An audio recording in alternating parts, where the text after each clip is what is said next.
بارشوں کے پیش نظر پی ڈی ایم اے نے متعلقہ اداروں کو الرٹ بھی جاری کر دیا ہے۔ رپورٹ تیار کی ہے، آپ کو دکھاتے ہیں۔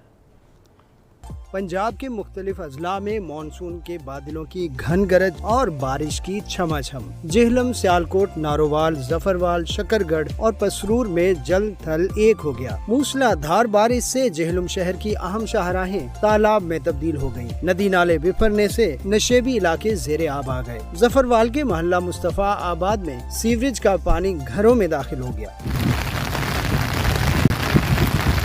موسلا دھار بارش سے کئی شہروں میں نشیبی علاقے زیر آب آ گئے۔ متعدد علاقوں میں فیڈر سٹرپ ہونے کے باعث بجلی معطل ہو گئی۔ پی ڈی ایم نے مانسون کی بارشوں کے پیش نظر متعلقہ اداروں کو ہائی الرٹ جاری کر دیا ہے۔ محکمہ موسمیات کے مطابق ملک کے بیشتر میدانی علاقوں میں موسم گرم اور مرطوب رہے گا۔ کشمیر، گلگت بلتستان، خیبر پختونخوا، اسلام آباد، خطہ پوٹھوہار اور بالائی وسطی پنجاب میں آندھی اور گرج چمک کے ساتھ مزید بارش کا امکان ہے۔